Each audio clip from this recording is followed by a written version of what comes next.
Hi, my name is Rochelle Both, and we are talking today about testosterone deficiencies. We're going to talk about testosterone deficiency primarily for women, but this does also apply to men. We see a lot of this in our postmenopausal females, but did you know it can also exist in an ovulatory female and obviously in a perimenopausal as well?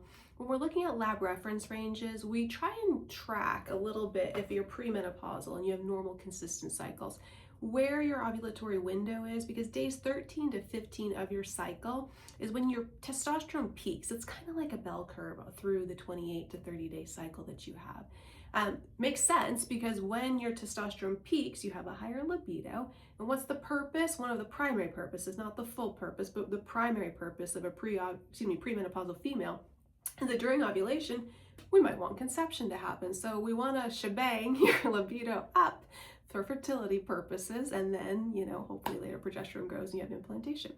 So testosterone, if we're checking it in a premenopausal female, we want to check within a certain reference window. And what we would like to see is your testosterone level probably somewhere around 50 on what's called the total.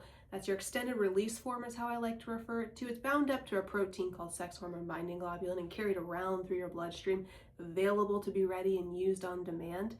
But we also want to see your free testosterone, which is the one that's actually doing the work for you, and we'll talk about what those functions are. We want to see that somewhere between 3 and 5. Now I'm skipping units because they're different for each, but we can talk about that if we were to get to the nitty gritty. Using LabCorp reference ranges, by the way, because something like Quest Lab will measure different metabolites and have different standards. So you need to know where your labs are coming from, what's being measured, and work with a practitioner who can accurately interpret them. So for premenopausal females, we're shooting for those testosterone levels, or we're looking at a window of your cycle to see if you reach that ultimate peak of testosterone performance. But if you don't, and also when we're looking at perimenopausal, if you don't reach that peak performance, then obviously in postmenopausal, I'm sorry, it's probably not going to peak just as large anymore. We have ready solutions for you to help augment your testosterone. So what symptoms might prompt you to want to check into, am I testosterone deficient? Like, I never really considered that before. Actually very common, very common. And so one of the things that you should be thinking about, one, decreased exercise performance, midsection weight gain, especially in a postmenopausal female. But decreased exercise performance, maybe in my 20s, I was able to run the ultra marathon. Now in my 30s, I feel like I have more wear and tear and I can't quite just keep up my performance. No, testosterone is not like one of those anabolic steroid rage, we're going to get you buff and tough in the gym type uses, okay? And we're not going to use it or hack it to achieve peak performance. I do want you well. I do want you lifting weights. I do want you running and swimming and doing ballet and all the things. But no, I'm not trying to create bodybuilders from the gym, okay? So we will never use testosterone in an inappropriate application or form. But a decreased exercise endurance or longer recovery time to get back to your wellness can be a sign of testosterone decreasing in its production within your body. Then other things like a blunted mood or a diminished sense of well-being, sometimes depression and anxiety is actually a hormonal imbalance. And so that is something to relevantly consider if you're going through just a little bit of a slump. The other thing you can think about would be bone loss. That's obviously a little bit more in postmenopausal females, heart palpitations if you're in peri or postmenopausal land. But thinning of your skin or vaginal dryness, that can happen across the board. So it's something to also consider and take into account when we're sleuthing for why you have certain pain points. Testosterone deficiency certainly can be one of them.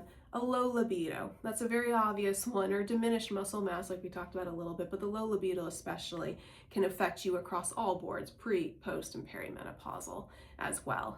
Fatigue and memory problems too can be a testosterone deficiency. And so we would love to work with you. We'd love to peek into your window if you're an ovulatory female. We'd love to see you if you're perimenopausal or if you're postmenopausal. And we would then like to optimize your testosterone for you should you be a relevant fit and a candidate. Now, some criteria.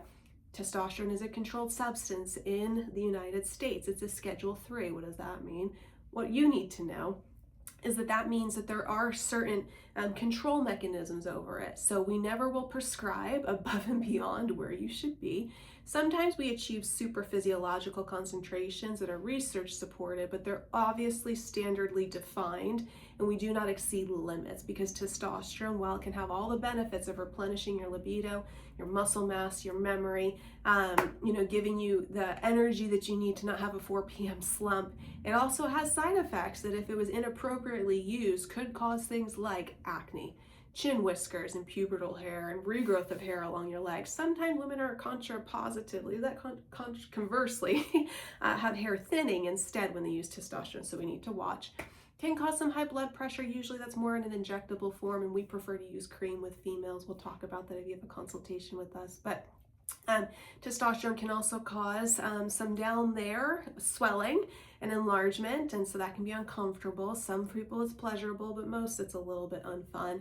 So we always want to watch for that. And testosterone, if we were to supersede you in concentrations, which we're not going to do, but it can cause vocal changes, which actually is very important if you're someone who has a musical quality to your tone, or you're actually a singer or performer. We want to be extra careful with you if we're using testosterone. So you need to work with a provider who knows the nitty gritty, who knows the optimal reference ranges, who knows the applications that are appropriate for the season of life that you're in, and then has the safeguards and the rails surrounding its controlled authority to be used for you. Caveat: for that reason, we always have to check blood levels for testosterone about every 6 months once we got you stable on the right dose and form, because it's controlled, once more, in the not only state of Oklahoma but universal United States, and there can be some trickiness with that. So anyways, just digressing there. But testosterone, really wonderful for women's wellness and health, optimal performance, and kind of restoring you back into your own groove and your own pocket, if you think that has been lacking in some of your most recent seasons. So reach out to us here at Kalon West. That's www.kalon.west.com. You can call us at 918-525-2991. And if you would like to check your blood level testosterone, we can help you. We can look into it with you, and we can decide whether or not this is a relevant application, strategy, or conversation to have about keeping your health ignited and revived.